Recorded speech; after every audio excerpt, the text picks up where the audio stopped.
Bienvenue sur la chaîne YouTube Real Data Hero qui présente, introduit et explique nos analyses graphiques sur les données publiques au sujet du Covid-19. En Suisse, l'agitation est croissante au sein de la population et l'activisme politique reconnaissable. J'aimerais donc, avec calme et pondération, jeter un regard de détective minutieux qui va jusque dans les détails sur l'évolution et la situation des données en Suisse.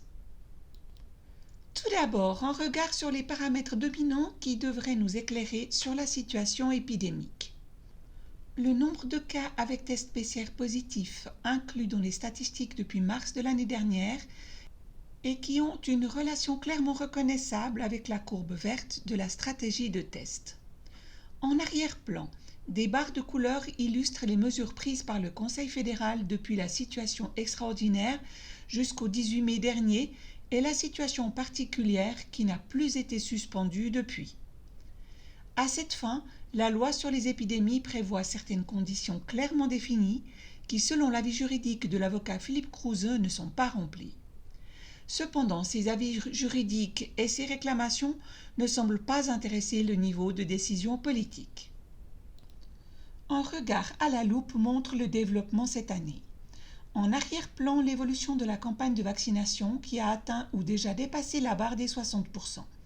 Si l'on s'attendait donc effectivement à une diminution du nombre de cas, l'augmentation constante et exponentielle du nombre de tests conduit à un contrôle de réussite possible jusqu'à l'absurde. La vague de décès de l'hiver 2020-2021 se reflète également dans le taux de tests positifs. En revanche, les vagues suivantes de tests positifs de l'été 2021 ne présentent aucune corrélation. Elles ne sont formées que du nombre de cas qui ne constituent évidemment pas une menace en termes de mortalité. Les taux de mortalité attribués au Covid-19 en rouge foncé ne sont plus clairement liés au nombre de cas depuis la 6e semaine déjà. Ce graphique nous montre la proportion de positifs dans le nombre total de tests. Les économistes s'inquiéteront certainement du coût financier élevé d'un dépistage généralisé chez des personnes saines sans symptômes. Le modèle médical éprouvé pour la surveillance des foyers d'infection épidémique consiste à utiliser des tests de laboratoire pour vérifier ou confirmer un diagnostic suspecté en présence de symptômes. Ce principe est complètement ignoré avec les tests inutiles effectués sur des personnes en bonne santé. Les hospitalisations représentent un critère important dans le suivi de la situation des risques et des soins cliniques. Elles sont présentées ici par classe d'âge. Au printemps 2020 et à l'hiver 2020-21, on observe une nette gradation par âge des hospitalisations élevées dans les classes d'âge supérieures. Cependant, les médias soulignent maintenant que des classes d'âge plus jeunes sont actuellement traitées dans les unités de soins intensifs en tant que cas de Covid-19. Ainsi, le classement des classes d'âge est également inversé en conséquence dans la dernière petite vague d'hospitalisation. Cette partie est reprise à la loupe sur la droite du graphique. Si l'on part du principe que les Covid-19 sévères aux soins intensifs et la ventilation mécanique souvent nécessaire entraînent également une proportion considérable de décès, il est surprenant que le changement de classement des classes d'âge ne se reflète pas dans les courbes de mortalité Covid-19. Étant donné que tous les patients sont testés à l'admission à l'hôpital, que les tests positifs sont convertis en un diagnostic Covid, quel que soit le diagnostic d'admission, des informations plus détaillées sont nécessaires pour montrer le nombre réel de patients des soins intensifs présentant une réelle symptomatologie Covid. Ce graphique montre que la proportion de traitement aux soins intensifs est très faible comparée au nombre de cas identifiés par les tests. Examinons attentivement l'indicateur le plus fiable d'une situation de menace pour la population suisse, les taux de mortalité. Ce graphique est une compilation en comparaison des années 2020 et 2021 jusqu'au 26 septembre de cette année, date la plus récente de publication des chiffres de décès publiés hier par l'Office fédéral de la statistique. Nous observons dans chaque cas les taux de positivité des tests et les courbes de mortalité 2020 en orange et 2021 en grenat. Au premier plan, les taux de mortalité attribués au Covid-19 en rouge. Prenez le temps de regarder le document PDF fourni pour voir si les taux élevés de tests positifs apparaissent comme de véritables indicateurs de menace face à un taux de mortalité toujours très bas.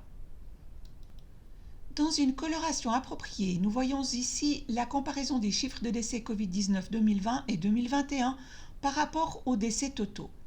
La comparaison avec la courbe verte de la valeur moyenne des années précédentes permet de déterminer les périodes de surmortalité ou de sous-mortalité.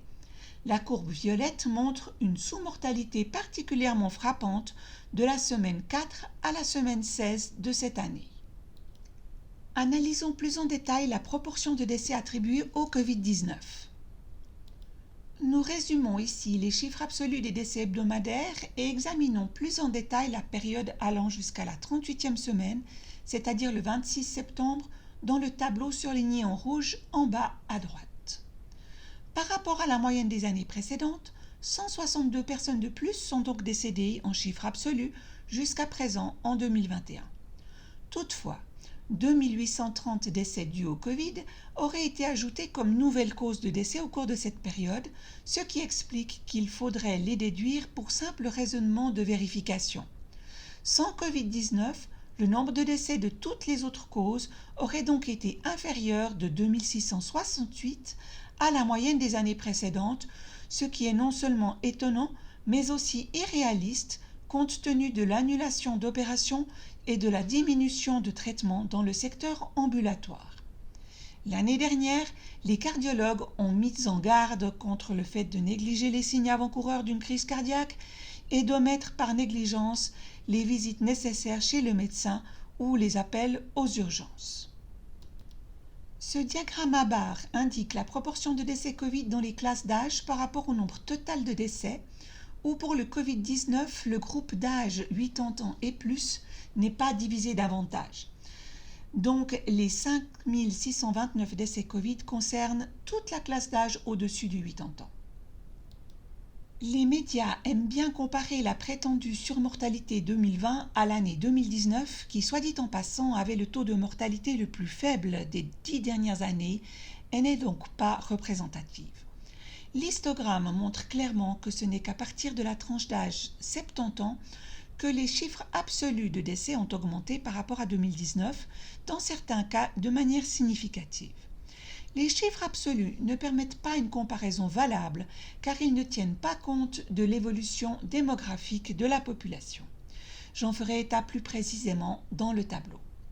La différence absolue des chiffres de décès est de 3290 plus 2731 et avec un total de 5991 assez proche des 5632 décès Covid qui sont ensuite, mais de manière inadmissible, rendus automatiquement responsables de cette surmortalité absolue. Il faut donc rapporter les chiffres des décès au nombre respectif d'habitants de cette classe de la population pour obtenir le nombre de décès pour 100 000 habitants dans les deux colonnes marquées en violet. Là encore, nous faisons la différence et obtenons un total de 763 plus 2488, soit un total de 3251 décès de plus pour 100 000 habitants en 2020 qu'en 2019. Cependant, si l'on convertit maintenant aussi les décès Covid pour 100 000 habitants, on obtient 1241, ce qui ne représente qu'un peu plus du tiers de la surmortalité par rapport à l'année précédente. Outre les cardiologues qui ont mis en garde contre les symptômes d'infarctus négligés, d'autres problèmes résultant des mesures drastiques aux conséquences potentiellement fatales ont certainement aussi été négligés. Compte tenu de ce calcul, il convient de procéder à une véritable analyse des dommages collatéraux causés par les mesures, qui représentent presque 2/3 de la surmortalité, afin de ne pas répéter d'éventuelles erreurs graves au cours de l'hiver prochain. Voici des analyses de mortalité encore plus détaillées sur diverses périodes. En plus de la courbe rouge de mortalité et de la courbe violette Covid-19, la courbe orange montre les chiffres de mortalité après soustraction des décès Covid-19 sur les fonds bleu-vert qui montrent la fourchette entre le maximum et le minimum des années précédentes. Il est particulièrement visible en hiver, à partir de la semaine 43, que la courbe orange, même après déduction du Covid, était encore nettement supérieure aux valeurs maximales des années précédentes. Comme vu dans l'analyse détaillée précédente, cela confirme également qu'en plus du Covid-19, il a dû y avoir une forte surmortalité dans le domaine des autres causes de décès et spécifiquement chez les personnes âgées. En tenant compte de la croissance globale de la population et du pourcentage particulièrement élevé d'augmentation dans les classes d'âge supérieures, dans ce tableau que j'ai expliqué dans des vidéos précédentes, nous trouvons la relation entre les taux de mortalité par classe d'âge dans le tiers supérieur, les chiffres de population correspondant au milieu, et dans le tiers inférieur le pourcentage de décès des classes d'âge. En vert, nous trouvons les valeurs les plus basses en 2019, et ce même dans 8 classes d'âge, et en rouge les valeurs maximales en pourcentage. Afin de permettre une orientation rapide dans cette abondance de chiffres, la colonne tout à droite indique le rang du taux de mortalité en 2020 par rapport aux années précédentes. Comparé aux 3 valeurs maximales dans les chiffres absolus du tiers supérieur, il n'en reste plus qu'une seule dans les taux de mortalité en pourcentage avec le rang 1 pour les plus de 90 ans. Les parts des classes d'âge sont combinées à l'équivalent total et donnent un 6e rang global situé au milieu de la comparaison des années précédentes. Par rapport aux 4 dernières années, il s'agit d'une détérioration, mais la fameuse année de grippe 2015 occupait une pire 5e place ici. Diverses visualisations suivent dans le document PDF. Ici, les taux de mortalité en pourcentage de l'année 2020 sont présentés par les lignes rouges comparées aux valeurs maximales et minimales des années précédentes. La valeur maximale dans le groupe d'âge le plus élevé est supérieure de 0,4% au maximum précédent, tandis que toutes les autres classes d'âge se situent entièrement dans la fourchette à laquelle on pouvait s'attendre. L'évolution de l'équivalent total ajusté à l'âge montre une augmentation par rapport aux 4 années précédentes, mais n'est en aucun cas une évolution complètement excessive. 2 classes d'âge illustrent bien cette situation. Pour les 80 à 89 ans, la zone bleue illustre la croissance démographique, tandis que la zone inférieure montre les chiffres des décès, également en hausse et qui atteindront une valeur maximale en termes absolus en 2020. La ligne montre les valeurs en pourcentage qui résultent de la mise en relation correcte des chiffres de décès et des chiffres de population. Ici encore, pour le groupe d'âge des plus de 90 ans qui a été particulièrement touché par une incidence plus élevée de décès, comme l'indique la valeur maximale du pourcentage qui est de 0,4% au-dessus de l'année de grippe 2015. Au vu de l'important paquet de mesures insistant sur la solidarité pour protéger les personnes âgées au détriment de l'ensemble de la population et de l'économie suisse, la question se pose de savoir si le concept a réellement fonctionné. S'il faut considérer que ce fut un succès, où peut-il être prouvé concrètement? Et quelle aide a-t-on laissé aux personnes concernées dans la phase de séparation après une longue vie pleine d'engagement pour l'État et la société suisse? Quelle dignité et quel respect leur a-t-on accordé en mourant dans cette situation sociale exceptionnelle de dramatisation? Je saute des diapositives que je vous recommande néanmoins de consulter dans le document PDF. Voici un tableau qui montre le nombre de décès par rapport à l'évolution de la population pour la période jusqu'à la 38e semaine, divisé en 2 classes d'âge, jusqu'à 79 ans et plus de 80 ans. Je trouve très intéressant de constater que l'année 2020 et actuellement l'année 2021 figurent dans les 3 premiers rangs pour cette période. Pour 2020, il faut bien sûr tenir compte du fait que l'épisode de forte mortalité hivernale était juste à l'horizon à cette époque et ne se reflète donc pas dans ces chiffres. Ce taux de mortalité hivernale dramatiquement élevé de l'année précédente semble actuellement devoir être évité grâce à des mesures d'urgence ainsi qu'une campagne de vaccination faisant l'objet d'une publicité agressive. Toutefois, un regard analytique sur l'année précédente et l'hiver dernier devrait à mon avis nous mettre en garde contre cette approche.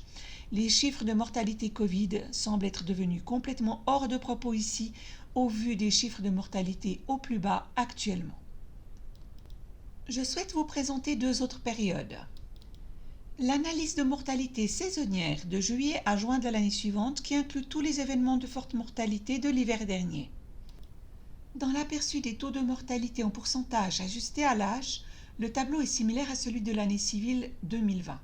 Cependant, le taux de mortalité des personnes âgées de 90 ans et plus est de 25,2%, soit seulement 0,2% de plus que le maximum de 2014-2015. Mais la 5e place, la plus mauvaise d'un point, donne déjà une indication claire de l'impact de la surmortalité hivernale. Je ne veux pas non plus manquer cette analyse par âge pour les 38 premières semaines de cette année. Alors que ce regard sur la courbe rouge de mortalité par rapport à la moyenne des années précédentes montre déjà clairement que nous pouvons nous attendre à une évolution positive et que les vagues voyantes du nombre de cas ne sont pas pertinentes en termes de mortalité. Donc une fois encore le tableau classique qui résume cette fois les décès de toutes les années pour les 38 premières semaines. S'il subsiste toujours une valeur maximale avec le chiffre 1 dans les chiffres absolus pour les 85 à 89 ans, en pourcentage, il y a même maintenant une prédominance de valeurs basses dans toutes les classes d'âge supérieures avec un 12e rang vert au beau fixe qui justifie totalement la demande de l'avocat Philippe Kruse de mettre fin à la situation spéciale qui ne se justifie plus. Cette situation de fait devrait donner un poids explicite à la demande de l'avocat pour tous ceux qui reconnaissent ici un succès de la campagne de vaccination ou qui s'inquiètent d'un effet aussi meurtrier malgré les mesures de l'hiver dernier. Compte tenu de l'examen approfondi des analyses de mortalité, nous ne pouvons laisser de côté la question de l'utilisation des lits de soins intensifs qui doit être réduite au minimum. Même si l'on veut attribuer la capacité maximale de 1570 lits de soins intensifs le 11 avril 2020 à un effort particulier au début de la pandémie, il reste extrêmement discutable de savoir pourquoi les capacités de 1100 lits ont été réduites sur une longue période jusqu'à 830 à 850 lits. Cela peut-il avoir apporté aux hôpitaux des avantages comptables, comme en Allemagne, ou est-ce dû à une diminution du personnel infirmier qualifié ?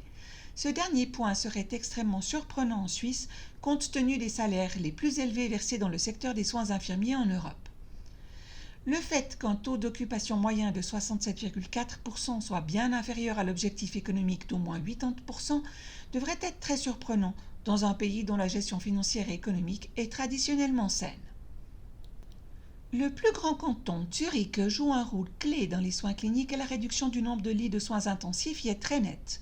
Si le nombre initial de lits correspondait à environ un tiers de l'ensemble des lits de soins intensifs en Suisse, ce nombre correspondrait aujourd'hui à la moitié de tous les lits actuels si l'on se réfère aux chiffres communiqués aujourd'hui à l'échelle nationale. Je pense que le besoin de discussion et de clarification ici est important. Après tout, le taux d'occupation actuel de 82,6% se situe au moins dans la fourchette d'utilisation économique. La coloration de l'utilisation actuelle des soins intensifs en Suisse sur notre site coronakarten.com est adaptée à une utilisation réaliste et n'affiche donc des couleurs d'alarme que dans la zone au-dessus de l'utilisation normale économiquement viable. Ainsi, malgré la réduction du nombre de lits dans toute la Suisse, les soins se déroulent apparemment sans problème à l'heure actuelle. L'avant-dernier aspect abordé est le suivi virologique à travers le programme Sentinelle en Suisse. Les virus de la grippe de type A et B fournissent depuis des années des modèles explicatifs dans la surveillance des pics hivernaux des courbes de mortalité.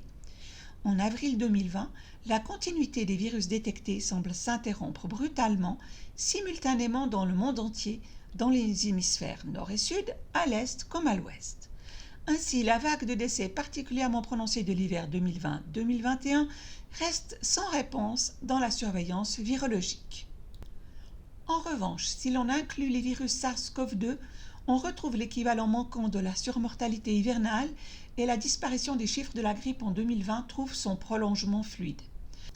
Cependant, après la première déviation en forme d'aiguille des colonnes rouges qui semblent combler le pic de la courbe de mortalité, les continuations de la vague n'ont aucun sens en termes de mortalité car les chiffres de mortalité se situent maintenant au niveau le plus bas de la saison estivale. Si le SARS-CoV-2 semble désormais être devenu le nouveau modèle explicatif de la surmortalité hivernale, la stratégie manipulatrice de dépistage conduit apparemment à un nombre de nouveaux cas constants qui dépasse l'objectif d'une surveillance épidémiologique significative. L'alerte au risque fondée sur des faits est ainsi rendue plus difficile et conduit apparemment à des mesures excessives qui peuvent avoir un effet problématique sur la santé et sur la vie sociale. Enfin, je voudrais faire référence à nos analyses minutieuses des effets secondaires de la vaccination. Ceci sur la base des données de Swissmedic et de celle de la base de données EudraVigilance de l'EMA. Compte tenu de la campagne de vaccination de masse, le nombre de cas déclarés s'est accumulé pour atteindre 3,83 fois le nombre de tous les cas déclarés au cours des 9 années de 2011 à 2019, tous vaccins confondus, malgré un système de déclaration plutôt restrictif.